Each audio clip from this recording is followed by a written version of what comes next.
સરકારની બે યોજનાઓ નિરાધાર બાળકો માટે આશીર્વાદરૂપ સાબિત થઈ છે.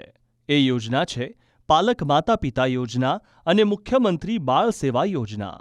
કોરોના અથવા અન્ય સમયે જે બાળકના માવતર મૃત્યુ પામ્યા હોય તેમને દર મહિને 4,000 રૂપિયા સીધા બેંકમાં અપાય છે. એટલું જ નહીં, આ યોજનાનો લાભ લેનારી દીકરીના જ્યારે લગ્ન થાય ત્યારે 2 લાખની સહાય પણ ચૂકવવામાં આવે છે. સરકારે 2023થી અત્યાર સુધીમાં કુલ 12 કરોડથી વધુની સહાય ચૂકવી છે. તો વાત કરીએ અનાથ દીકરીઓને કેવી રીતે 2 લાખની સહાય મળે. તો સૌથી પહેલા તે પાલક માતા પિતા યોજના અથવા મુખ્યમંત્રી બાળ સેવા યોજનાની લાભાર્થી હોવી જોઈએ.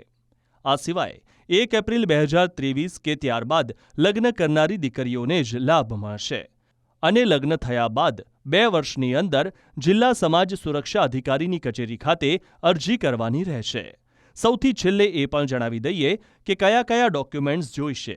તો દીકરીના જન્મ તારીખનો પુરાવો, જેની સાથે લગ્ન કરવાની છે તેની જન્મ તારીખનો પુરાવો, પાલક માતા પિતા અથવા મુખ્યમંત્રી બાળ સેવા યોજનાના લાભનો પુરાવો, મેરેજ સર્ટિફિકેટ, દીકરીનું આધાર કાર્ડ અને દીકરીની બેંક વિગતો જોઈશે.